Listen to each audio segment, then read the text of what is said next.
It's gonna be fresh.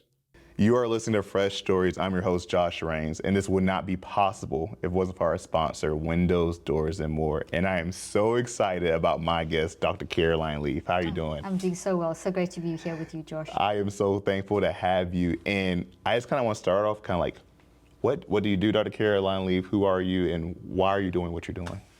That's a big question. Okay, so I have had an obsession with the mind from a very young girl, and was going to become a neurosurgeon, and then ended up finding this. I actually got into med school, and then ended up swapping into the degree that they just started, which they don't do anymore, which I wish they did. Yeah. And it really it satisfied the desire to understand medicine, the brain, the body, the human anatomy, but also the psychology and the combination and the communication. And we did this whole 7-day-a-week course, and that really got me going. And one of my lectures was very inspirational, where one of the doctors was saying, hey, you know, the brain can't change. Now, this was back in the 80s. And in the 80s, that was the going philosophy, that the brain couldn't change. Yeah. So once it was damaged, that's it. Yeah. And they were teaching us about this and this whole neuroscience lecture.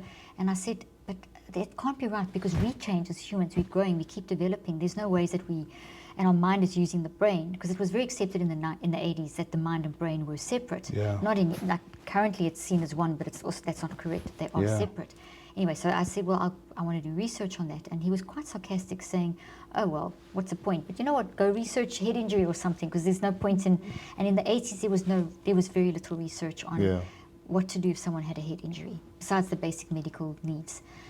But to get into restorative function. So I started, and I took patients. I developed a system that is now known as the neurocycle, and there's a medical application and therapeutic application. And I took patients that were written off as, literally by the doctors said, vegetable, to getting degrees and that kind of thing. And that just inspired me. I also grew up in South Africa, born in Zimbabwe, and through the apartheid transition and post-apartheid era. Yeah. And that was, we were all very activists in our family, and that was very much part of seeing what was happening there. And I got very involved, and so 3-4 days a week I would work in the poorly performing schools and in the areas that had been really, really damaged by apartheid. And I just saw that's where I learned everything. That's where I realized that no matter what we go through, when we learn to manage our mind and operate in love and come together in community, which is a big thing of yours too, we can change how we function. And it just hasn't stopped from there. So it's just constantly going on in that direction of building research, understanding psychoneurobiology, which is the mind-brain-body connection, and how as humanity we can use the science to operate in love. Absolutely, absolutely. And the thing I've gotten from all your books is like the power of thoughts and the power of thinking. And it was just really impactful for me, as I started monitoring my own thoughts. I'm like, man, is this a negative thought? And then seeing how my behavior would play out. And you said something in an interview a while ago, and I will never forget it, right? I'll never forget what you said. It was incredible. You spoke about cognitive dissonance, and it changed my life. Oh, wow. And I just love how you spoke about it in the interviews. Could you talk a little bit more about that? Sure, absolutely. Well, cognitive dissonance comes from, basically, it's like dissonance means disconnect, like things aren't quite right. So when you get that sense that what you're saying and doing just doesn't align with what you know this doesn't feel right, and it's not who you are, and so that comes out in our behaviors and what we say, what we do, and that creates a lot of disruption if it carries on, it can lead to mental health problems, because you basically are not fulfilling your value system, your identity. And so it's quite a big thing. The word is used a lot, but it's very deep when you go deep. And that's where it's coming from, as you quite correctly said, thought patterns. Thoughts drive us. Thoughts are real things. Yeah. They are wired into the mind-brain-body network by experiences, and they drive us. So the ones that are strong drive us. The ones that aren't strong just disappear anyway. Yeah. So cognitive dissonance will come from some sort of toxic pattern that we've developed, toxic neural network. And it's not just a neural network, it's also in the body and the mind, as I said. And it's a whole interlocking. A thought has got so many dimensions to it, and that's driving us. And if it's toxic, it'll create that cognitive dissonance where you'll have that disconnect between who you are and what you're saying and doing. So what's a good way of how to even control your thoughts, right? How do you, the Bible says, hold your thoughts captive. What does that look like? That's on a very practical level. It's easy and hard. It's easy because we need to be more self-regulated. So we need to train ourselves to do what we actually can naturally do, but we're we get lazy and we get caught up with life. But we need to train ourselves to observe ourselves. And so and then self-regulate. So watch how you are reacting to a loved one or to how you handled that email. So all day long, literally stand back and observe. What are you saying? How are you saying it? What's the impact on you? What's the impact on others? And then, looking at that pattern during the day and then managing that reaction. So if you've snapped at someone, catch that, say sorry. So be aware. Yeah. Ask yourself why. You can do it in 5 seconds. Oh, I snapped. Why did I do that? Then let your mind sort of answer and think, okay, look at the impact that it's had. What can I do to fix this? Yeah. That's 5 steps I've just run through, and that's that cycle. You can do that in 10 seconds, and then you can rectify. Or you can leave it, and if you leave it, it wires in as an experience. And then if you do it tomorrow again, and the next day again, or 5 times that day, before you know it, it's a pattern inside of you. Yeah. So the best way is to observe, self-regulation through mind management. We've got to be mind managers. We're all managers. We've got to manage our mind. And our mind has a messy component that gets into trouble and and also does great stuff. Yeah. But to keep the messy mind under control, we need to tune into our wisdom. And that requires self-regulation. Okay. It's wise to stand back and recognize, hey, I could have spoken nicer. Or, wow, I'm actually seem to be a little depressed today.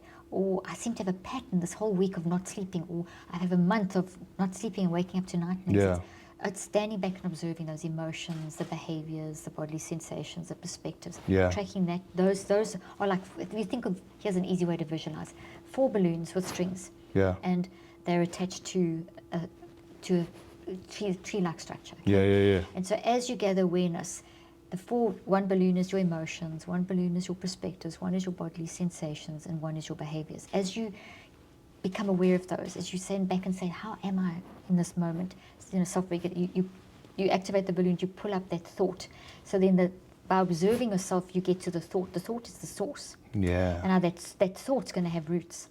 And that's the origin story. Okay. So you can then work through a process of deconstructing and reconstructing. Yeah. And that doesn't happen overnight. That's a daily process. If there's a pattern in your life, that's a daily process of around 15 to 25 minutes for around about 3 weeks. Yeah. And that will kind of break it down, the toxic thought, break this into this kind of thought, into a healthy thought. But then you need to stabilize that. And that's what people don't do. They don't do the whole reconstruction process, so they stay in mental health issues and it manifests in physical symptoms, and then people get sick and all that stuff. Whereas if we manage that, we can we can be very proactive in managing our physical health. Yeah. Then you want to reconstruct it. You don't ever this never gets pulled out because it's always there. But you can weaken that. I'm going to just do a visual analogy. I'm going to make it small and I'm going to rebuild. So now it's tiny. It's lost its power. That's what you're essentially doing as you work through over time, rewiring of the network. Yeah. And then eventually this one's got to grow bigger. But that takes cycles of 63 days. Wow. So it takes 63 days to build a habit, not 21. Yeah. 3 or 4. So that's basically the process. That's incredible. A self-regulated process, organized, guided process daily. That's incredible. I think there are 3 questions I normally ask myself, right, at the end of the day. When I call it an audit of my thoughts. At the end of the day, that's what I try to do is an audit. And I ask myself, is it true? Is it helpful? Is it kind? Very good. Because if it's true, it doesn't mean it's helpful, right? Exactly. If it's true and helpful, it doesn't mean it's kind.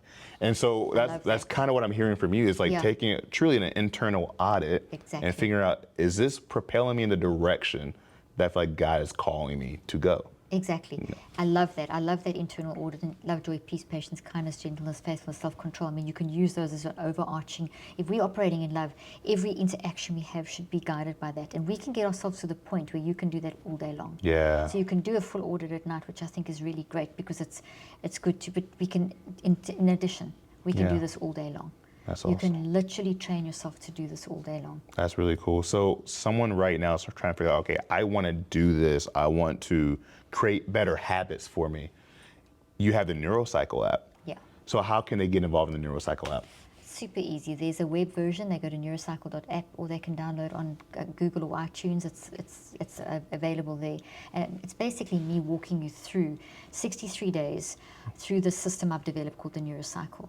Yeah. And the Neurocycle is this 5-step system that is based on how life becomes part of you. In other words, how do these thoughts form? How do thoughts form and drive us? Because life happens, they form into thoughts, and then those thoughts drive us. Yeah. So the Neurocycle helps you start from the balloons, look at how you're showing up, find the thought, break it down, build it Yeah. up, and that's that 5-step process which you do daily. So the Absolutely. app walks you through that process. Absolutely. Well, thank you so much for joining me, Dr. Caroline Lee. pleasure. I'm kind of fangirling right now. It's like, oh, I get to Oh, talk love about it. this kind of stuff with you. It's Thank you. amazing. And how can they follow you on Instagram? What's your Instagram Dr. handle? Caroline Leaf. Okay. Everything they can find me. Dr. Caroline Leaf, they'll find everything from there. Awesome. And I have a podcast called Cleaning Up the Mental Mess. Yes, I listen to it. You have to listen to it too. Thank you so much, Dr. Thank Caroline you. Lee. It's been great. Thank you so much. It's gonna be fresh.